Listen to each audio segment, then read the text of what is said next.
At first glance, this looks like a good idea for a quilt, but upon closer inspection, I'm really not sure that it's appropriate.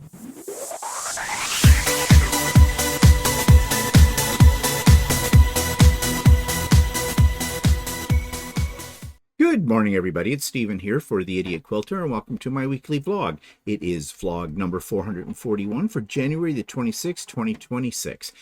It's hard to believe we're in the last week of January already. It just seems like we were celebrating Christmas just, what, a month ago? Yeah. Okay, so you may hear during this production a little bit of a noise in the background. Don't worry about it. It shouldn't be too disturbing. You may not hear it at all. I happen to have one of my 3D printers going right now, and I need to have it going because, you know, me and my sweat farm here for creating things. And I'm going to show you what I'm making as well later on in today's program. But first, let's look at what I've done, a little sneak peek at my quilting in the past week. And of course, this is all stuff that I will be talking about in more detail tomorrow on The Idiot Quilter. So if you're interested, do tune in. So here we go. My Quilt of Valor. This is my own design, as you know. That's the top. It has not been put on Lucy yet to be quilted, although I've got the backing and everything ready to go. I just need to get it on her, and I'm hoping that later today I will, and I can get this started on the quilting process or get it over with. And when I do, I'll be sure to show you what that looks like. Now, this one I have other plans for, but if you want to know what the plans are for this, and I've already kind of touched on them in other videos in the past week or two, but if you want to know it in more detail, then be sure to tune into The Idiot Quilter tomorrow. Okay, and the other thing, all right, this is an In the Hoop project. It's to make a Remembrance Day wall hanging or quilt. I think it'd be better as a wall hanging. I'm going to talk about this in more detail because this one disturbs me. It disturbs me a lot, and I'm not sure what I'm going to do about it. So that is a discussion, again, for tomorrow on The Idiot Quilter. Okay, so that takes me to YouTube of the week. You know how I love to do grow plants indoors under our grow lights, and one of those plants, of course, is basil. Now, basil is a funny plant. It does well almost in any environment that has lots of light, so it does well under our grow lights.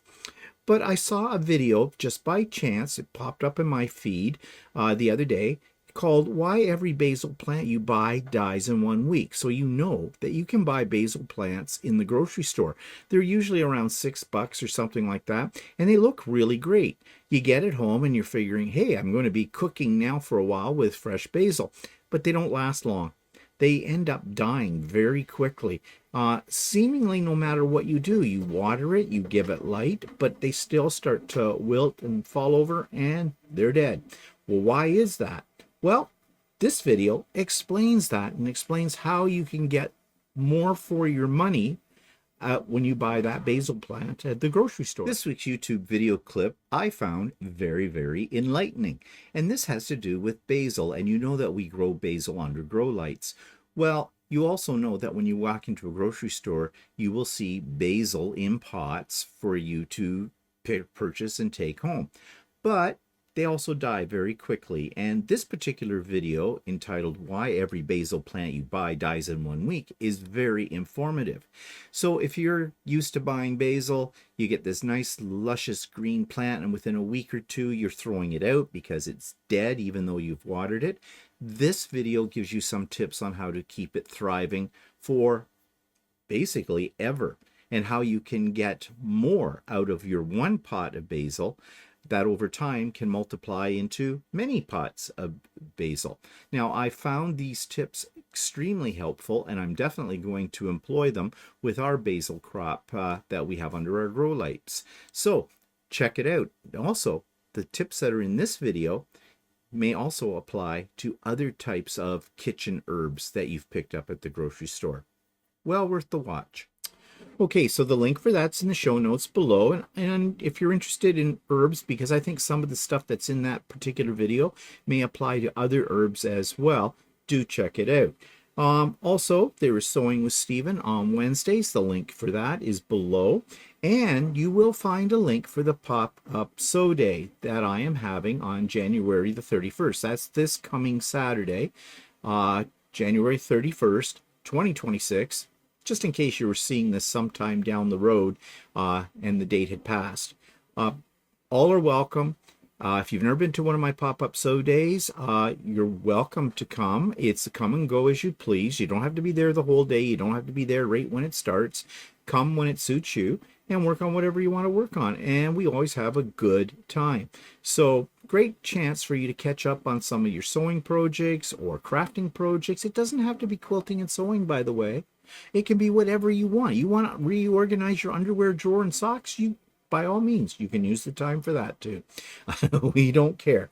That's just the way we roll on a pop-up sew day. So, yep, the link for that is in the show notes below too. Now, there are two links in the show notes. Don't get them mixed up. One says Sewing with Stephen. That's Wednesday. And the other one says the Idiot Quilter Pop-Up Sew Day. That's Saturday. Why do I mention that? It may seem obvious. People often hit the wrong button and they're sitting there waiting for me on a pop-up sew day to let them in, but they clicked the link for the Wednesday sew day. So totally different ball game there. Okay, so just slow down, take a look at it, and click the right one. Okay, and you will find links to my friends' channels, and you will find other links there for things I'm talking about today. And you'll also find links for my videos in the past week. Okay, so let's take a look at the weather. Hasn't the weather been fun here in North America? I don't know if those of you down in the southern part of the United States are covered in ice, frozen to death. I'm sorry to say this, but we in Canada kind of laugh at you. We know it's a serious business for you because you're not equipped to handle what we handle, like this. Now, this isn't a lot of snow. The big snowstorm of the century that they were talking about, yes, it hit us, but it didn't hit us all that bad. Not where I live anyways. Now, further north of me, they got a lot more. I mean, there's a fair amount out there, and this is what it looks like. Now, Walter he went out last night at around 9:30 and shoveled off the driveway and the steps. So this is stuff that has basically blown, more or less. The snow is drifting. So, but it's Canada. We're used to this. But I know others of you down in the more warmer climes, this is a phenomenon. Now, they did close the schools today, which I found surprising, at least in my area here. And this is where I used to teach, was here in this particular board. They were infamous for never closing the schools for snow days. The kids wouldn't make it because the buses weren't running. And of course, the town kids, as we called them, that didn't have to bus in, that were usually driven. A lot of them have painted on legs. They don't walk anymore. When I was a young kid, I walked uphill 50 miles barefoot in the snow to get to school. Yeah, okay, we know that story. But anyways, yeah, they declared it yesterday, which I found really surprising. Right now, it isn't doing a thing outside. In fact, it looks, well, I might be lying. No, I don't think it's doing anything. It's overcast. It's gray. The temperature, well, it's chilly. It's minus 15 degrees C. So that is about, let's see, minus 15 and minus 15 is minus 30. Subtract 30. So it's basically about 0 Fahrenheit, minus 1 Fahrenheit. Again, out west in Canada, they'd be laughing at us at these temperatures. Although I heard yesterday on Stephen and Walter Live that it's actually warmer out there than it is here, which is somewhat unusual because usually they're a lot colder than we are. But anyways, it's cold. Let's just put it that way. Bundle up. In the forecast, I'm looking at it right now, there is no precipitation. The high is going to be minus 10. So all day it's going to be frosty. So I'm thinking I'll go for my walk a little later in the day. That also gives people time to get their sidewalks shoveled off, because you've heard me say before, it's rather treacherous when you're going out for a walk and there's ice and snow. Snow especially on top of ice, because, you know, you step on the snow, you hit the ice, that's it, you're game over. All fun and games till someone breaks a hip. So, and I don't want to do that. Got new boots last week, and they seem to be working out very nicely. So that's a good thing. And tomorrow it looks like it's going to be the same as today. Wednesday, 40% chance of snow, it says. But there isn't any more snow in the forecast for about a week. But cold, very cold, especially the lows. On Wednesday, we're supposed to have a low of -15. On Thursday, -20. Friday, -24. Yeah, it's January moving into February. This is called the middle of the winter. And it's usually when we all get cabin fever and hunker for warmer days. But anyways, we'll see. February the 2nd's coming up, what, next week? So, will the groundhog see a shadow or not? And I get the two mixed up. If he sees a shadow, 6 more weeks of winter, or if he doesn't see a shadow, 6 more weeks until spring. Actually, isn't that the same thing? I'm so confused. I'm sure people out there will write comments to unconfuse me. Thank you very much. Okay. Do I detect sarcasm? Maybe. Anyways, that's the way things are looking today. Okay, let's take a look at what's pissing me off. Why? You saw my title. And in my title, if I review it for you, it says, everyone's got one. Didn't mean what you thought of them immediately. I thought of the second, opinions. Everybody has an opinion. Yeah. And that's okay. That's what makes the world go round. That creates dialogue, discourse, all that good stuff. And if it's done in a friendly, constructive way, there is nothing wrong with expressing opinions. But what I'm pissed off at are people that demand that I not express my opinion. But they have no problem sharing their opinions. In fact, when they tell me that I shouldn't be expressing my opinions, that's their opinion, isn't it? So they're expressing theirs. So I don't understand why. Now, I think it is. I have theories. I always have theories. Yes, I say things on here that are controversial. And I make no apologies for that. You know, lately, of course, you can guess what a lot of people don't think I should be expressing my opinion on. And that, of course, is the political situation right now. Well, come on, people. You can't stick your head in a hole. Hey, I did a whole episode on keeping your head in the sand, didn't I?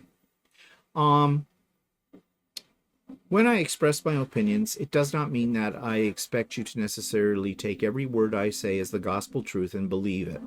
No. We can all make up our own mind about things.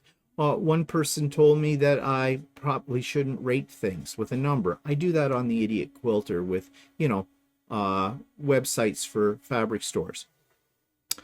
But as I always say in those too, it is my opinion only. You are free to agree or disagree or go somewhere in between of that when I do that. And that goes with anything that I say or talk about on here. I don't like it when content creators sit on the fence or are always nicey about things. I don't trust people who are always nicey because I figure they're lying. I figure those are people who have a very low self-esteem, and they don't want to cause any waves because that would look bad on them. Well, obviously, I don't have that problem, as you well know. Okay, but I also know that there are many of my subscribers anyways, because they have told me they do seem to like when I express my opinion. It doesn't matter if they agree with it or disagree with it. I think it's more interesting. And I would agree with them, not because it's me, but because when I go to other spots, to other YouTube creators' videos and that, I like to hear what they have to say. I like to be a little riled up. Yes, I like to yell at the screen and go, "You don't know what you're talking about." But the one thing I wouldn't do is write a comment. Because, one, they're entitled to their opinion, as I've already said. Two, if I strongly disagree with them and they're really pissing me off, I don't have to watch. I can flip the channel. That's okay. There's plenty of content on YouTube I can choose from. So what's the point of me writing some nasty comment or saying, oh, you're completely wrong. You know what you're talking about. You've got your head right up your patukas. Patukas? Don't know where that came from. Anyways, you know what I mean. I can't change anybody. Anything that I will say is not going to change somebody's personality or their philosophy of life. Maybe it will give them some food for thought, as they say. Maybe it will let them see a topic in a different light than they thought of before. But I'm under no illusions that I am going to change anybody's mind about anything. So then you're going to say, well, then why bother expressing your opinion? And now go back to, it makes interesting content. And it does possibly add to somebody else's database of information. But to tell me or to tell anybody that they shouldn't express their opinion, that's ludicrous. And that's my opinion about that. So, yeah. So, we don't have to agree with everything we hear. We do not have to believe everything we hear. We have our own separate minds that can sift through the stuff, and we take from whatever we hear that which we think is valuable and discard the rest. And that's all the point of having an opinion. It keeps things interesting, I think. So, yes, I will continue to express my opinion as I'm doing right now at this point. And as I said, if you like nicey nice, if you like somebody who wouldn't say if their mouth was full of it, then go ahead, watch them, not me. Because, well, you know. Okay, let's move on to the grow lights. Now, the grow lights, there isn't anything spectacular to show you with the grow lights right now. We're kind of in a transitional period. Walter's been doing some thinning out of our tomatoes and our green peppers and things, started some new things in there. So we're kind of between a nice harvest, although the tomatoes are still coming on fast and furious. We eat a lot of tomatoes. Kind of have to, because we're growing them. So I thought you might want to see sort of an update on my philodendrons. These are my COVID philodendrons, is what I call them. And there they are. They're in my kitchen. And they are looking damn good. That makes me so happy every time I look at my philodendrons, because they're green. They bring a little bit of spring-like atmosphere into my kitchen. And I call them my COVID philodendrons because I started them from cuttings from the mother plant, which is not in this picture. She's over in the corner. She's about probably over 30 years old. I repotted her last summer because she was definitely root bound, and she's doing very, very well. And every so often I prune her back a little, and the cuttings I take from her I root. And I don't have a picture of my rooting of them, but there's a little glass vase at the end of all of these where they, I put them in there with water, and once I get roots, a good set of roots, then I transplant them. And I'm going to have to get I've already printed, you saw it a few weeks ago, a new pot that I'll start those in.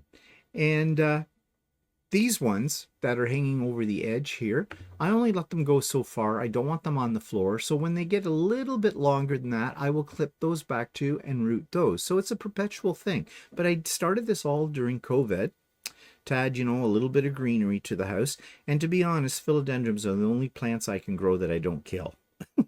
Anything else I touch dies. Yeah. So they make me happy seeing them in there, and I think they look really nice. In our kitchen is a kitchen and family room. It's all one large room, and I just think it almost acts like a little bit of a division between our eating area and the preparation area as well. So I love them. And Walter seems to be happy with them too. So that's a good thing as well. Okay, so let's see here. Where am I going? New products. Okay, so if you saw Stephen and Walter live on Sunday, and if you've seen the special video I put up, of course, it was Walter's birthday weekend, sort of. Actually, tomorrow is technically his actual birthday. But we went into Toronto. We did all kinds of things. We had a lovely dinner at the Keg. It was a good couple of nights in Toronto. And that's all explained in the video and on Stephen and Walter Live. So I'm not going to go over it again, but I do want to show you one thing that I got from Little Canada. Little Canada is sort of the, for lack of better terms, miniature village, but it's not a village. It's the whole of Canada in a large, large space, all miniaturized. It's absolutely fascinating. I highly recommend it. If you go to Toronto, you've got to see Little Canada, and it's right downtown in Toronto, right near the Eaton Centre and what we used to call the Dundas Square, but now it's got a new name, Sakafa, something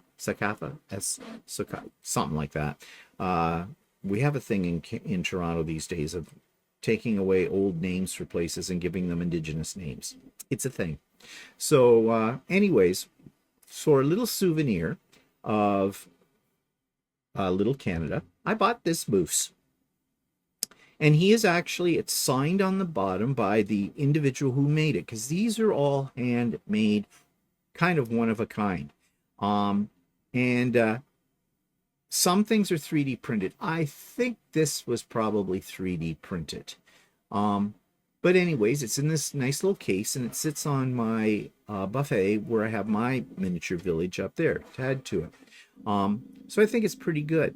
It makes me think maybe I should make a few, see if I can get 3D prints or files for making Canada-themed moose. I always go on a bit of a theme kick, which I'm coming to in a minute about my latest one. But anyways, it's a nice little souvenir of Little Canada. Okay, so that was my new product, so to speak. Let's see, what else am I going to show you? Oh, okay, so that does take me to my 3D printing.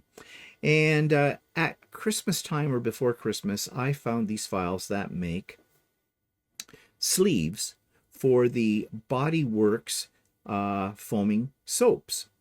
And I thought those were kind of cute. So I made a whole bunch of them and gave them away at Christmas time as gifts.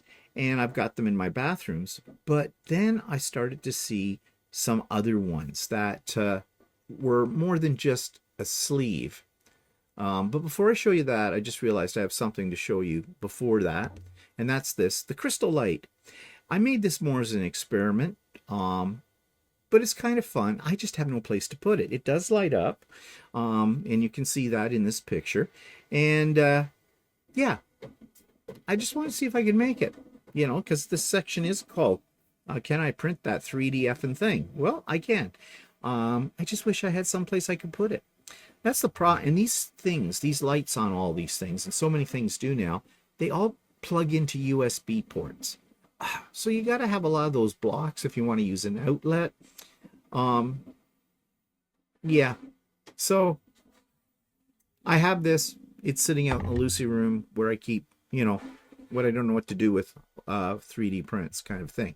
But let's get back to what I was really wanting to show you, and that's soap sleeves. Oh my God, he's so stinking cute. When I saw him, even though there was some assembly required, it was pretty easy. I had to make him. Why? Because he's a gnome. Now, Walter said he's a Santa. No, he's a gnome. He's a winter gnome. He's got his little toque on, and he's got his little middies on. But you could use him as a Christmas decoration, I think. But anyways, I have him now. One problem with him, though. In the way that the bottle of soap fits into him, the nozzle isn't in the most... It's not in the best spot. Because it's hard to get your hand under there and pump it with this design. Now, I do know there are some that I've seen that have an extension, I think, that you can put over that. But my thought is, well, the extension is going to get all gunked up. Anyways, I was in the process of doing this, of making one of these, I found other ones. And so I'm on a kick. So we've got the hedgehog. He's a cute little guy.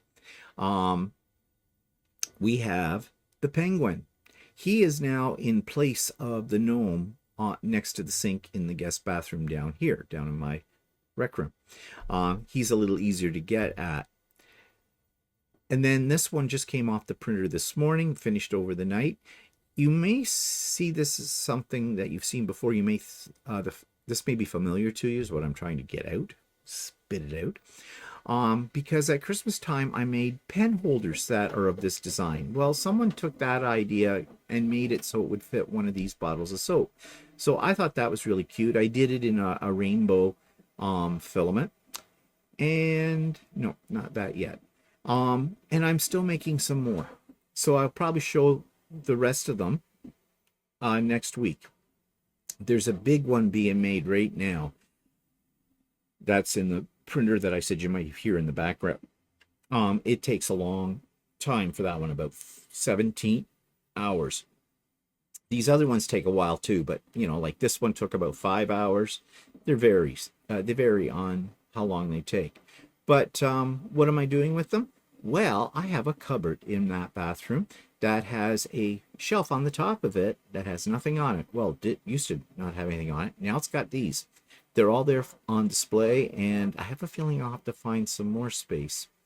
So slowly but surely, I'm filling up my guest bathroom with 3D prints. Because you saw the snail a week ago for the extra toilet paper roll and that kind of thing. Yeah, I just ordered some more filament this morning too. You know, I used to buy a lot of fabric, now I buy a lot of filament. Still buy fabric, but you know, that's the way life goes. Okay, so I also, now don't ask me why, I saw this barn. Okay, it's actually a birdhouse. It can be a birdhouse, but I thought for some reason it might be kind of cool to put a small quilt on the front of it. You know how they do those barn stars, they call them, or whatever, barn quilts. So I made it. It's sitting over in another part of this room. It's kind of cute. I don't know how long it'll stay there. It's a novelty item. But it's kind of fun. Now, the thing is with these, this one I shrunk down because I have it here. Here's what the original size looks like. And I am thinking I can make a series of these in different colors and put them together as and maybe put a frame around it, and it'll look like a quilt, but it's not. I don't know. I've got another one here too, but I don't really like it as well. Well, actually, I need to adjust sizes of it and the color. Wait, this is supposed to be a coaster, and actually they have a little thing on them to hang them up. Again, I'm playing with these ideas. I don't know what I'm going to do with them. This one's kind of thick, but I can make it thinner. I can make it more this thinness of this, and two different designs. I'm always playing. Yes, I'm always playing. It's creative play. Did it as a kid, do it as an adult. Anyone know something? There's nothing wrong with playing, because creative play keeps this going. Okay, and when you get to my age, that's a concern. Got to keep it going. Okay, what else do I have to show you? Oh, well, I also made these. Now, this is a practical print. I use a lot of this super glue in the tube when I'm putting together some of my 3D created things. And there's two problems with using this stuff. One, when you set it down, if you don't put the cap back on, it drips, and you don't want super glue on something you don't want super glue on. So I'm constantly putting the glue on, putting the cap on, and it's a pain in the butt. Plus, you're laying it on its side. So I found this print specifically made to put your super glue in. Well, the cap is on it, so if you didn't put the cap on it, that would be a permanent fixture onto this little piece of plastic. But that just keeps it upright. And the other thing I wanted is these little tubes are difficult. You don't get a lot of glue in one of those little tubes, so you're trying to get out every little ounce because they're not cheap. I buy them sort of in bulk on Amazon because I use them a lot. But I wondered if there was such a thing as something you could use to sort of a tube squeezer, sort of like you use on toothpaste. Well, guess what? There was, and here it is, and it works dandy. So I made several of these in case one breaks. They're pretty strong though. So that's a practical print, an example of a practical print. Do I have don't have any more of those to show you. But one other thing, it's been a year since I bought my first bamboo 3D printer. It's been a lot longer since I got into 3D printing. I got into 3D printing just before COVID. So I've probably been doing 3D printing, oh God, probably about 5 years, maybe longer. Hard to believe it's been that long. But I bought my first bamboo printer a year ago. And I thought I'd give you a little quickie update for any of you that are interested in buying a 3D printer but don't know what to buy. I highly recommend a bamboo, any model. You know, if you want to get into a starter one, you don't want to spend a lot of money, buy the A1. And make sure you get an AMS with it as well, the automatic material supply, because that'll rock your world. It's worth the money.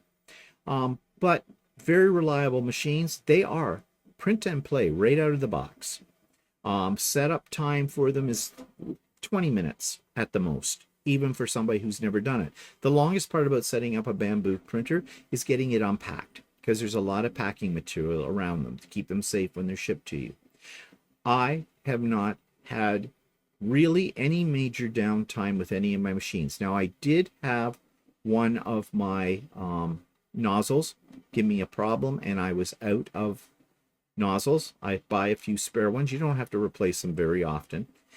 So I was down for a few days on that, but I had the other two, so it didn't really bother me much. But they're very reliable. I love them a great deal. I think they are well worth what you're going to pay for them. I mean, you can get cheaper ones. You can get Creality ones. I started off with Creality, and Creality aren't bad, but Creality does not have good customer service, in my opinion. And Creality also, they like to ship out. I was watching a video the other day, and I agree with what the guy was talking about. He says Creality ships them out quick and fixes problems later. They don't go through a very good testing phase, in his opinion, and I tend to agree with that. But that's not to say that they won't do for you as well. You may have to tinker with them a little bit more than you do with the bamboo, at least in my experience. So I'm very pleased with my investment. I am debating about buying a fourth one, because they have one that is a head changer, cuts down on the amount of poop, printer poop, and yeah, but it's expensive. By the time I'm done getting that, I'm talking closer to $3,000 Canadian. So that's a lot of money. And then I have to find a place for it, because it's a monster of a machine as well. I don't know. Do I need that? I think I'll probably buy another AMS unit for my H2S. It's the only one that now only has one AMS. The other two have two. And I'm loving 2 AMSs on each of my machines, because I can put in 8 filament colors at a time. And that is a time saver, and yeah. So I'm thinking of buying another AMS down the road for the latest bamboo printer that I have. I just have to figure out, as I look over where the other ones are, where will I put it? Yes. But I have thoughts. I always have thoughts. So anyways, yeah, just thought I'd give you a little bit of an update, a little mini review of how I'm liking. It's, oh my God, did I state my opinion? Oh, I'm so sorry. Not? Okay, so let's move on here to opinions galore on this one, because this is an old clip from the early days of Stephen and Walter Live, and this is us talking about one of our favorite foods, or type of food, and that's Indian food. So what do you got in? Does everything. So what are you cooking tonight? I'm doing curry chicken. It's curry chicken tonight. Last night he got out the sous vide and did surf and turf with shrimp and steak. And the sous vide always makes everything turn out perfect every time. It's well worth the investment. They're not that expensive. Not Well, for, it's good for steak. yeah, it's good for steak. But you did this. That was the first time. Well, I did First the time? shrimp in it too, and Yeah. actually that was good too because the shrimp came out good. Yeah. So, anyways, that's what's cooking tonight. So it's going to smell like It is Bombay in already here. beginning to smell Uh, like it's Bombay. Well, this type of curry, though, I mean, a lot of people associate curry who don't know curry as the curry powder, the yellow, and they also always associate the smell of curry with that too. And that's This is not what actually curry kind of a is. brown color, so Curry is just a term that means a mixture of spices in things. And we really like Indian food, so. we haven't had it that well. I made something last Well, you made Sunday. something last I Sunday, made didn't a tiki masala last Sunday, and so we still have some of that, and then cooking this as well. So Oh, you can just throw that leftovers in with that. yeah. I mean, with Indian food, it all looks like it's not the most attractive looking food in the world, Indian food. So that takes me to events in the past week. Of course, I've already mentioned Walter's birthday trip, and there's a full video linked in the show notes for what we saw, what we did. Runs about an hour, so it might be something that if you're interested, you want to have a cup of coffee with you and a snack and settle in for this. So we spend the vast majority of that video is about Little Canada, but we also show places we ate, especially at the Keg for Walter's birthday dinner. We love the Keg. You've heard us mention it many times before. So yeah, that's all in there. And coming up, I've already mentioned it, Pop-Up Sew Day this coming Saturday, January 31st. Virtual doors open at 8 a.m. Eastern, and we finish up around 4 p.m. Eastern, but it's come and go, so you don't have to be there at any specific time for it. So I hope to see many of you there. Let's have a record turnout, shall we? Usually average around 25-30 people. So let's beat that. Yes, go, go, go. What else have you got to do if it's snowy and cold out? Might as well be inside where it's nice and cozy and warm and work on something creative.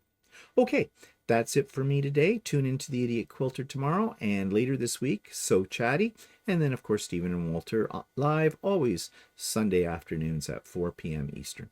See you later. Have a great week. Bye for now.